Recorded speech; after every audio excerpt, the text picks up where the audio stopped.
Le leader historique du plus vieux parti d'opposition a été victime d'un accident vasculaire cérébral qui a nécessité son hospitalisation en urgence. Les membres du Front des forces socialistes ont donné une conférence de presse ce matin au siège même du FFS, et ce en premier lieu dans le but de mettre fin aux rumeurs et surtout rassurer les Algériens sur l'état de santé de Hussein Ait Ahmed, fondateur du parti. Pour cela, plus d'informations sur le sujet ont été recueillies lors de cette conférence de presse.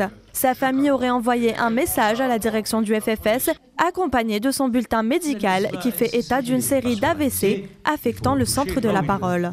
Nous avons assisté à la lecture de cette lettre par Mohamed Cherifi, membre de la direction du FFS. Son état de santé est marqué par la série d'accidents vasculaires cérébraux, AVC, sans latéralisation qu'il a subi cette année écoulée. Ces derniers consécutifs à des troubles du rythme cardiaque.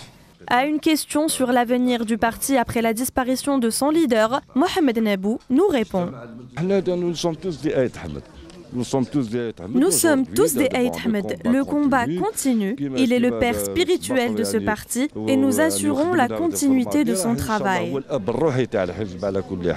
En outre, cette conférence a été également l'occasion pour les membres du parti de traiter d'autres questions suite à la réunion du Conseil national les 23 et 24 janvier dernier, qui avait pour objectif la préparation de la conférence nationale du consensus ainsi que des discussions sur les manifestations et déclarations autour du gaz de schiste. À ce propos, les membres de la direction du parti n'ont pas souhaité prendre parti et appellent à un débat national. La conférence de presse s'est achevée avec l'expression des membres du FFS de leur soutien et réconfort en souhaitant affectueusement un prompt rétablissement et une longue vie à leur président, Hussein Ait Ahmed.